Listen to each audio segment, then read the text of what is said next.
Margaret Chun adjusted her glasses and smoothed down her navy blue dress for the third time that evening. She wasn't used to fancy events like this, and everything about her nephew's wedding reception felt overwhelming. The crystal chandeliers cast dancing shadows across the marble floor, and the sound of laughter and clinking glasses filled the grand ballroom. Of the Riverside Hotel, she had tried to convince herself that skipping the reception would be perfectly acceptable. After all, she had attended the ceremony, given her gift, and congratulated the happy couple. But her sister would never forgive her if she disappeared before the party even started. So here she was, clutching her small purse and trying to blend into the wallpaper. The ballroom was magnificent, she had to admit. Tall windows overlooked the city lights, and elegant floral arrangements decorated every table. Her nephew had done. While for himself, marrying into a family that clearly knew how to throw a celebration. There were at least 200 guests, most of whom she didn't recognize. The bride's family seemed to fill most of the room, their animated conversations creating a buzz of excitement that made Margaret feel even more out of place. She found a quiet table in the corner, far from the dance floor and the main festivities. The elderly couple, already seated there, smiled politely and returned to their conversation about grandchildren. Margaret was grateful for their disinterest in small talk. She could observe the celebration without feeling pressured to participate. The bride looked radiant in her flowing white gown, spinning around the dance floor with her new husband. Margaret remembered when her nephew was just a little boy, always getting into mischief at family gatherings. Now he was a successful architect with a beautiful wife and a bright future ahead. Time had a way of moving faster than anyone expected. A waiter approached with a tray of champagne, and Margaret politely declined. She preferred to keep her wits about her at social events. Instead, she sipped from her glass of ice water and watched the festivities unfold.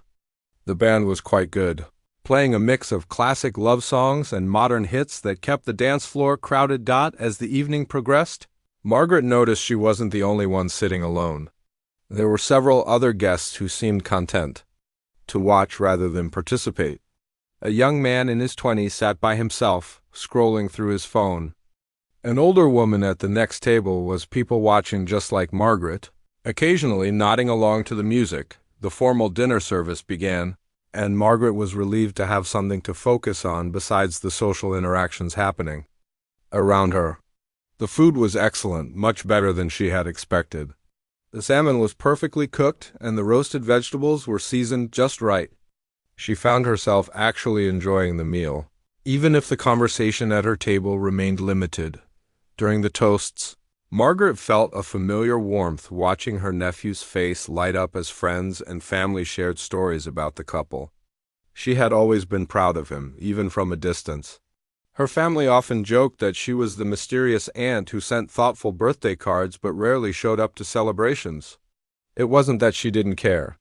She just preferred quieter expressions of love. After dinner, the band announced they would be taking a break, and Margaret noticed the entertainment setup for the first time. There was a small stage at the front of the ballroom, and sitting on it was an old upright piano. It looked like it had seen better days, with scuffed wood and keys that had yellowed with age. She wondered if it was original to the hotel or if they had brought it in specifically for the wedding. Some of the younger guests had gathered around the piano, and Margaret could hear them laughing about something. She couldn't make out their exact words from her corner table, but their tone suggested they were making fun of the instrument. One of them pressed a few keys, and Margaret could hear that some of them stuck or didn't sound quite right. The piano clearly needed some maintenance. Margaret had noticed the piano the moment she walked into the ballroom, though she hadn't mentioned it to anyone. Something about seeing a piano always made her feel a mix of nostalgia and longing. She wondered if anyone at the wedding actually played, or if the piano was just there for decoration. Most hotel pianos were rarely used, sitting silent in corners while recorded music played through speakers. The band members were chatting with some guests near the bar, and Margaret overheard one of them mention that the piano had been in the hotel for decades. Apparently, it had been quite nice once upon a time, but years of neglect had left it in questionable condition. The hotel kept meaning to either restore it or replace it, but somehow it never became a priority. As the evening wore on, Margaret found herself glancing at the piano more frequently. There was something about its weathered appearance that reminded her of her own life. Once beautiful and full of potential, now sitting quietly in the corner, largely ignored by the people around it. She shook her head, surprised by her own melancholy thoughts. This was supposed to be a celebration, not a time for self-pity. The bride and groom were making their rounds, thanking guests for coming and taking photos with various family members. Margaret knew they would eventually make their way to her table, and she was already preparing her congratulations and excuse for leaving early. She had done her family duty by showing up, and surely no one would miss her if she slipped away quietly. But as she watched the joyful chaos of the celebration, Margaret realized she wasn't in any hurry to return to her empty apartment. Her evening routine of tea and reading would be there waiting for her, just like it was every other night. For once, maybe she could allow herself to be part of something bigger, even if it felt uncomfortable. The young people around the piano were getting louder now, and Margaret could see them trying to get someone to play. Their laughter carried across the room, and she found herself curious about what they were planning. Little did she know that in just a few minutes, her quiet evening of observation would take a dramatic turn that would change everything. Margaret was just finishing her slice of wedding cake when she heard her name being called from across the room. Her heart sank as she recognized the booming voice of her brother-in-law, Robert. He was her sister's husband, a man who believed that every gathering needed a master of ceremonies, and tonight he had apparently appointed himself to that role. Robert had always been the type of person who filled every room he entered. He was loud, confident, and had never met a stranger. While Margaret appreciated his good intentions, she often found his enthusiasm exhausting. He was the kind of man who thought everyone was just one push away from being the life of the party, and unfortunately Margaret had become his latest project. She watched with growing dread as Robert made his way across the ballroom, weaving between tables and greeting other guests along the way. His face was flushed from the champagne, and he had that determined look that Margaret knew all too well. She had seen it at countless family gatherings over the years, right before he would convince someone to tell a story, sing a song, or do something they would rather not do. "Margaret," he called out again, this time loud enough that several nearby tables turned to look. "There's my favorite sister-in-law.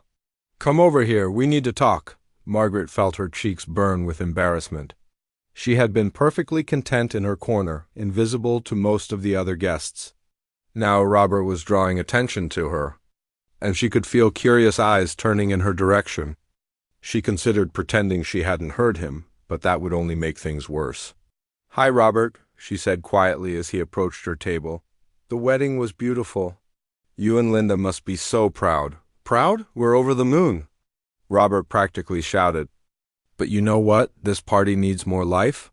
The band is taking forever on their break, and people are getting restless.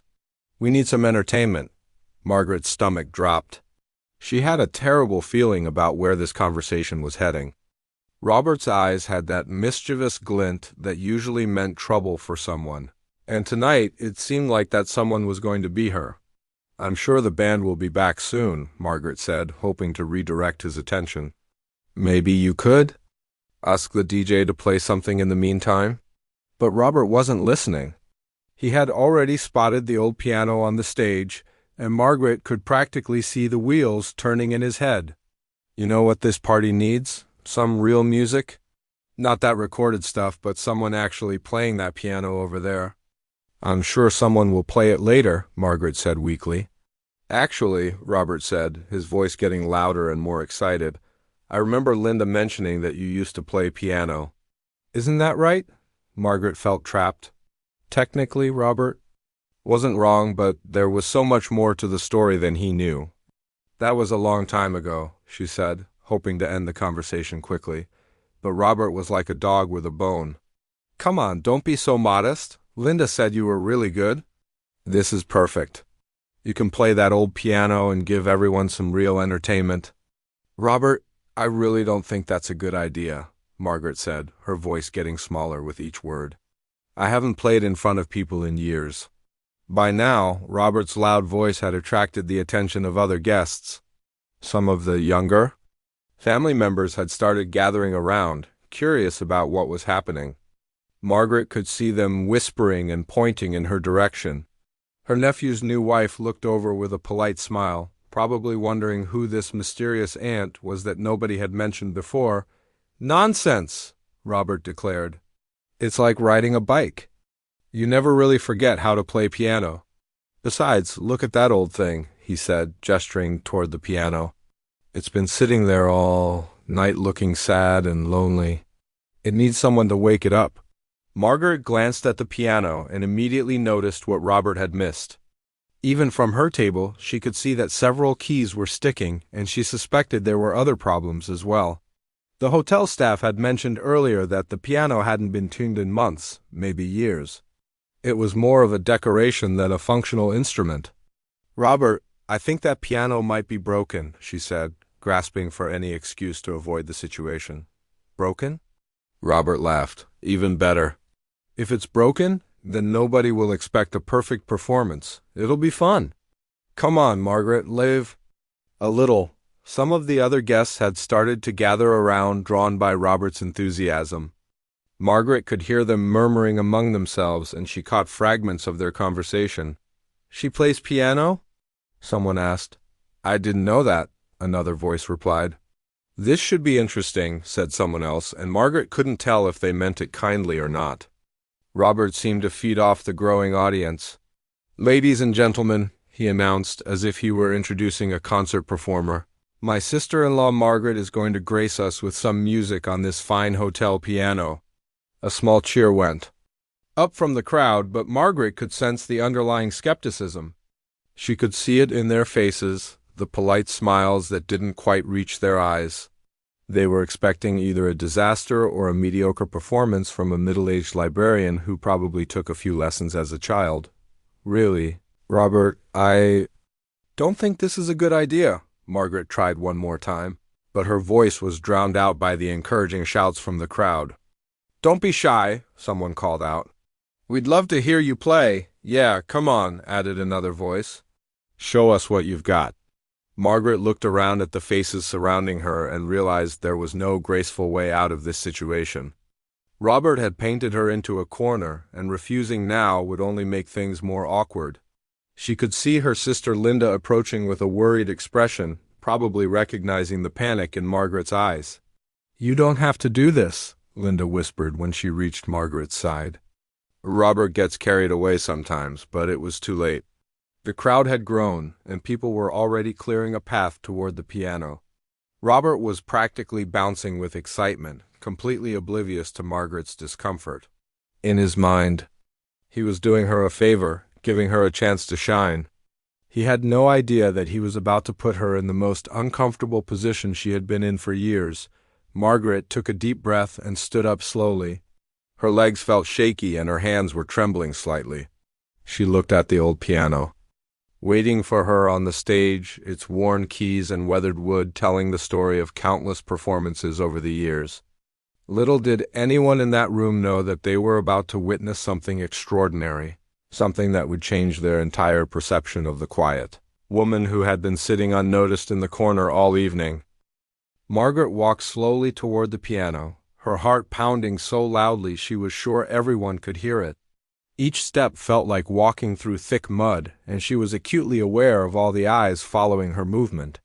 The conversations around. The room had died down to whispers, and she could feel the weight of expectation pressing down on her shoulders.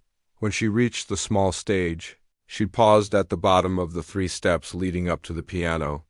The old instrument looked even, more worn up close. The wood was scratched and faded, and she could see dust particles dancing in the light from the chandeliers above. This was really happening whether she wanted it or not. She climbed the steps carefully, her legs still feeling unsteady. The piano bench was old and creaky, and when she sat down, it made a small groaning sound that seemed to echo through the suddenly quiet ballroom.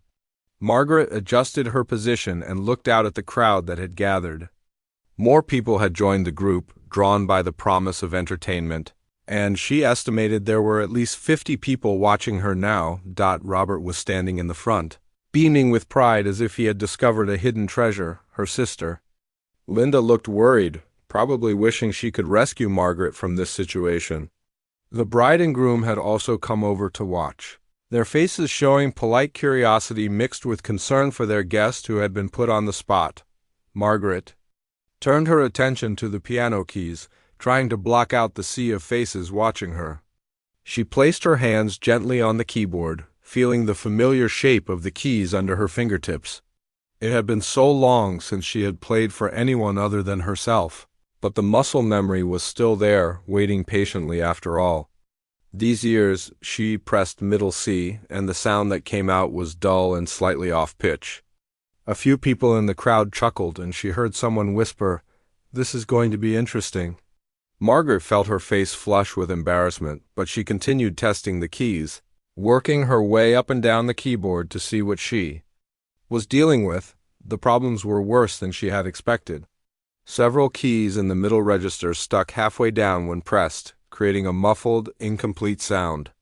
The high notes were sharp and tinny, while the bass notes rumbled with an unpleasant buzz. One key didn't work at all, producing only a dull thud when pressed. The sustain pedal was broken, making it impossible to create the smooth, flowing connections between notes that were essential for most classical pieces. Margaret heard more whispers from the crowd. "Poor thing," someone said. "That piano's practically falling apart." Another voice added, "Maybe we should let her off the hook. This is embarrassing." But something interesting was happening inside Margaret's mind. Instead of feeling defeated by the piano's problems, she was starting to see them as a puzzle to solve. Her years of experience had taught her that music wasn't just about perfect instruments and ideal conditions. Sometimes the most beautiful performances came from working with whatever tools you had available. She began with something simple, a gentle melody that she could adapt to work around the broken keys. It was a piece she had played thousands of times in her living room, so familiar that she could play it with her eyes closed. But now she had to reimagine it, finding new fingerings and alternative notes when the broken keys refused to cooperate. The crowd was still chattering, most of them not really paying attention to what she was doing. They were probably expecting her to play a simple song like Happy Birthday or Chopsticks and then give up when the piano's problems became too frustrating. Margaret could see some people checking their phones, others looking around for the bartender, and a few already starting to drift away, but Margaret was just getting started. She had spent decades learning to coax music from less than perfect instruments. Her own piano at home was old and quirky, with its own personality and peculiarities. She had learned to work with its limitations, to find the beauty in its imperfections. This hotel piano was just another challenge, another opportunity to prove that music could emerge from the most unlikely places. She adjusted her approach, playing more softly to minimize the harsh sounds from the damaged keys. She found alternative fingerings that avoided the keys that stuck, and she discovered that some of the piano's problems actually created interesting tonal effects when used intentionally. The broken sustain pedal forced her to create connections between notes using technique alone, which gave her playing a crisp, articulate quality that might not have been there otherwise. Gradually, something magical began to happen. The simple melody she had started with began to bloom into something more complex and beautiful. Margaret's fingers moved with increasing confidence, finding ways to make the broken piano sing despite its limitations. She was no longer fighting against the instrument's problems. She was incorporating them into her music, turning weaknesses into strengths. The first person to really notice was a young girl, probably around 8 years old, who had been standing near the front of the crowd. She stopped fidgeting and looked up at Margaret with wide, curious eyes. Then an elderly gentleman in a tuxedo paused his conversation with his wife and turned toward the piano. One by one, the whispered conversations began to fade as people realized that something unexpected was happening. Margaret was completely absorbed in her music now, her nervousness replaced by a familiar sense of joy and connection. This was what she had been missing all these years, the feeling of sharing music with others, of creating something beautiful in the moment. The broken piano no longer seemed like an obstacle. It had become her partner in this impromptu performance. She moved into a more complex section of the piece, her fingers dancing across the keys with growing confidence. The crowd was getting quieter, and she could sense their attention shifting, from polite obligation to genuine interest. Someone had stopped mid-sentence to listen.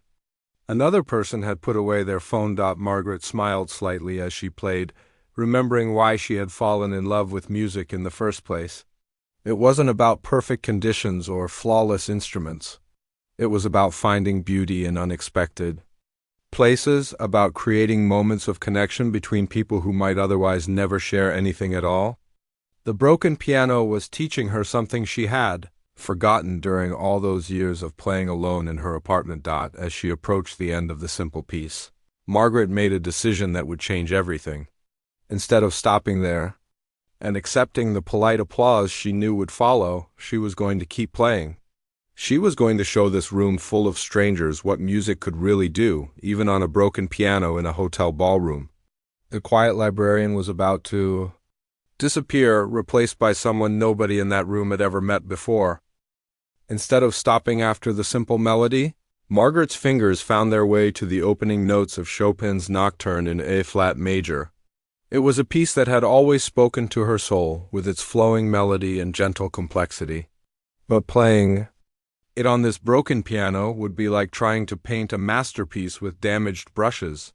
The moment she began the familiar opening phrase, something shifted in the room. The scattered conversations that had continued during her first piece began to fade more noticeably. A waiter, who had been clearing glasses from a nearby table, stopped mid-motion. His attention caught by the unexpected sophistication of what he was hearing. Margaret's years of training kicked in as she navigated around the piano's limitations. When a key stuck, she found alternative fingerings. When the sustain pedal failed to hold a note, she used her technique to create the illusion of sustained sound. The broken piano was fighting her, but she was winning the battle with decades of skill and experience. The young girl who had been watching earlier tugged on her mother's dress and whispered, "Mommy, she's really good." Her mother, who had been half listening while checking her phone, looked up with surprise. The music flowing from the old piano was nothing like what anyone had expected from the quiet woman in the corner. Margaret lost herself in the music, her body swaying slightly with the gentle rhythm of the nocturne. Her fingers moved with a fluidity that spoke of countless hours of practice, years of dedication to her craft. The broken keys became part of her vocabulary, and she spoke around them like a skilled poet working within the constraints of a difficult verse form. An elderly man near the back of the crowd nudged his wife and whispered, "That's professional level playing." His wife, who had taught piano lessons for 30 years before retiring, nodded in amazement.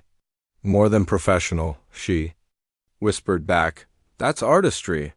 As Margaret moved into the more complex middle section of the nocturne, her confidence grew.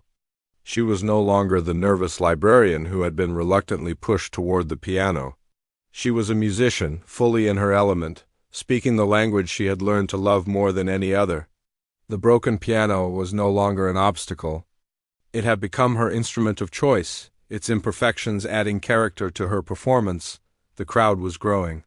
Word had spread to other parts of the ballroom, and people were leaving their tables to see what was happening. The bride and groom stood transfixed, their wedding reception temporarily forgotten as they watched this unexpected performance unfold.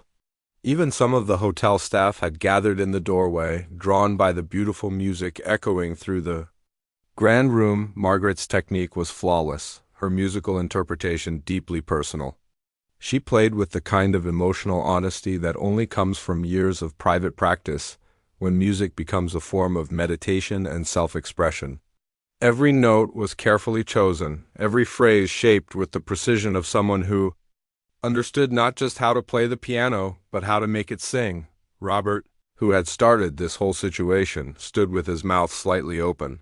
He had expected maybe a simple song, perhaps a bit of Fur Elise or Moonlight Sonata, played hesitantly by someone who had taken lessons as a child. Instead, he was witnessing a performance that belonged in a concert hall, not a hotel ballroom. The nocturne reached its climactic section, and Margaret's playing became more passionate, more expressive. Her fingers flew across the keys with controlled intensity, creating cascades of sound that seemed impossible given the piano's condition. She was making music that transcended the limitations of her instrument, proving that true artistry could emerge from the most unlikely circumstances. A teenager who had been bored at his grandparents' table found himself mesmerized by the performance. He had never understood why his grandmother always talked about real music versus the electronic sounds he preferred, but listening to Margaret play, he was beginning to get it. There was something alive about this music, something that touched. A part of him he didn't even know existed. The room had become completely silent except for the sound of the piano. Even the youngest children seemed to sense that something special was happening. Margaret's performance was creating one of those rare moments when time seems to stop. When a room full of strangers becomes unified by a shared experience of beauty. As she approached the final section of the nocturne, Margaret made the decision to push even further. She began to improvise, weaving in elements from other pieces she loved, creating bridges between classical themes and her own musical ideas. The broken piano responded to her touch like a willing partner, its damaged keys contributing to the unique texture of her performance. Her sister Linda had tears in her eyes, finally understanding what Margaret had been keeping hidden all these years. She remembered their childhood when Margaret would disappear for hours at a time, always saying she was just practicing. Linda had never realized that her quiet sister had been developing this level of skill, this depth of musical understanding. The hotel manager, who had been dealing with complaints about the old piano for months, stood in amazement. He had been planning to have it removed or replaced, but listening to Margaret play, he realized that the instrument wasn't broken at all. It had just been waiting for the right person to unlock its potential. Margaret's playing reached a crescendo that seemed to make the crystal chandeliers vibrate in harmony. She was no longer just playing notes on a keyboard. She was conducting an orchestra of emotions, painting pictures with sound, telling stories without words. The broken piano had become her voice, and she was using it to speak directly to the hearts of everyone in that room. As she began to bring the piece to its conclusion, Margaret knew that something fundamental had changed. She was no longer the invisible woman who hid in corners at family gatherings. She was a musician, an artist, someone who had something precious to share with the world. The broken piano had reminded her of who she really was, and there was no going back to being invisible. The final notes of her improvised performance rang out into the silent ballroom, sustained by the acoustics of the grand room long after her fingers had left the keys. For a moment, no one moved. No one even breathed. They were all still processing what they had just witnessed, trying to reconcile the quiet librarian they had ignored with the extraordinary musician who had just taken their breath away. The silence that followed Margaret's performance stretched for what felt like an eternity. She sat motionless at the piano bench, her hands still hovering over the keys, almost afraid to break the spell that had settled over the ballroom. The last notes seemed to hang in the air like invisible threads connecting her to every person in the room. Then slowly the spell began to break. It started with a single person clapping, then another, then another. Within seconds, the entire ballroom erupted in thunderous applause. But this wasn't the polite, obligatory clapping that usually followed amateur performances at weddings. This was the kind of applause that came from deep appreciation, from people who had been genuinely moved by what they had witnessed. Margaret turned on the piano bench to face the crowd, her face flushed with a mixture of embarrassment and joy. She had forgotten how it felt to perform for others, to share her music and see its impact on people's faces. The applause seemed to go on forever, as she could see people wiping tears from their eyes, their expressions filled with wonder and amazement. Robert was the first to approach the piano, his face beaming with a mixture of pride and shock. "Margaret," he said, his voice barely audible over the continuing applause, "I had no idea.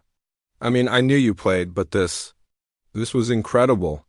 Behind him, her nephew David pushed through the crowd, his eyes wide with disbelief.